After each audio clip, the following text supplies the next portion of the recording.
funeral of Uzbekistan's President Islam Karimov, who died after a stroke this week aged 78, has taken place in the city of Samarkand. Thousands lined the streets in both Samarkand and in Tashkent, from where his coffin was earlier flown.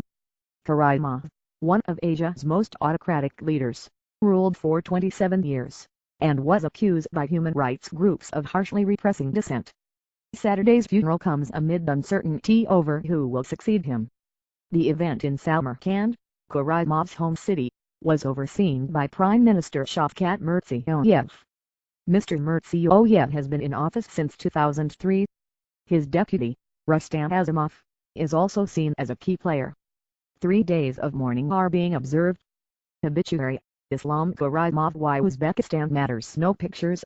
BBC's Abdujalil Abdurasulov. Uzbek-Kazakh border. The climate of fear that Islam Karimov created prevails. Many citizens of Uzbekistan are reluctant to talk about him, even now he is dead. I met a group of Uzbek construction workers in Tashkent, Kazakhstan, just across the border.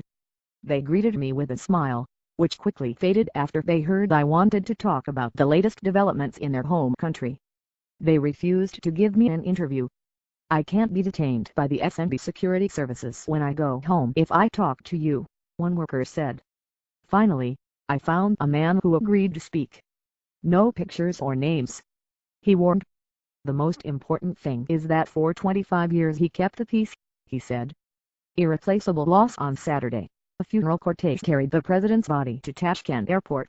His wife Tatyana Karimova and younger daughter Lola Karimova, dressed in black and wearing headscarves, were shown in tears as the coffin was loaded onto a plane for the short flight to Samarkand. Uzbek state TV then showed footage of mourners carrying Karimov's coffin through Samarkand's historic Registan Square. Russian Prime Minister Dmitry Medvedev and the presidents of ex-Soviet states Tajikistan and Turkmenistan were among those attending. Mr. Mirziyoyev said at the funeral, "Our people and Uzbekistan have suffered an irreplaceable loss.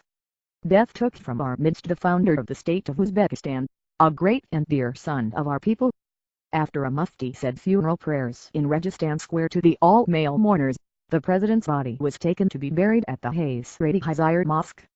Karimov's other daughter, Gulnara, once seen as a possible successor but now believed to be under house arrest, was not seen at the ceremony.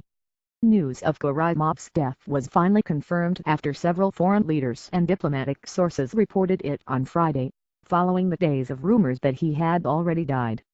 U.S. President Barack Obama said in a statement the U.S. remained committed to partnership with Uzbekistan, to its sovereignty, security, and to a future based on the rights of all its citizens.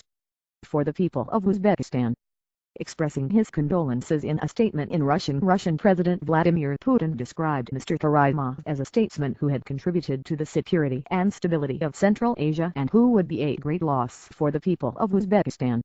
Repression unchallenged. The United Nations report has described the use of torture under Mr. Karimov as systematic. The late leader often justified his strong-arm tactics by highlighting the danger from Islamist militancy in the mainly Muslim country, which borders Afghanistan.